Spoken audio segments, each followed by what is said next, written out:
Have you ever found yourself trapped in your own mind, spiraling into a vortex of endless possibilities and what-ifs? This is the conundrum of overthinking, a maze of thoughts that many of us find ourselves lost in. It's a common issue, a silent epidemic, affecting countless individuals across the globe.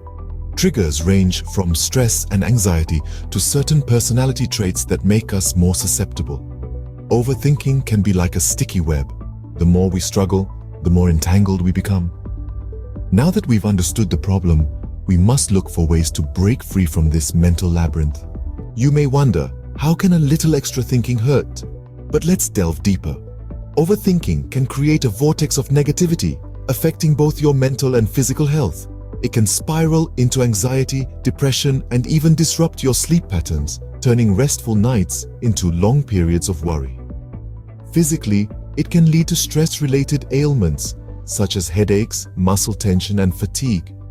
Clearly, overthinking is not just a harmless habit, but a serious issue that needs addressing.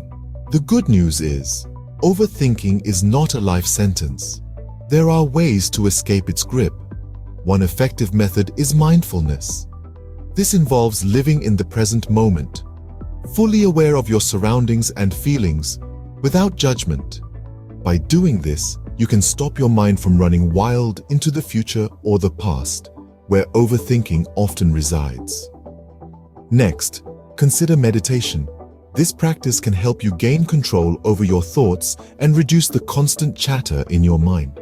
Another strategy is to focus on solutions rather than problems. Instead of getting stuck in the cycle of what-if scenarios, think about possible ways to resolve the issue at hand. Setting time limits for decision-making can also prevent overthinking. By giving yourself a deadline, you'll force your brain to focus and make a decision. Lastly, practice positive thinking. Encourage yourself to see the brighter side of situations. Remember, it's not about silencing your thoughts, but about controlling them. You have the power to steer your thoughts in a positive direction. So, what have we learned about overthinking?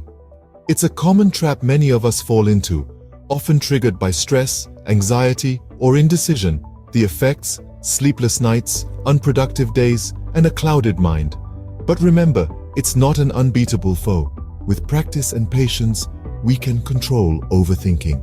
Deep breathing, mindfulness, and focusing on solutions rather than problems are your tools to combat this mental whirlwind. Next time you find yourself spiraling, remember, you have the tools to navigate out of the vortex. After all, your mind is a powerful ally when you learn how to use it.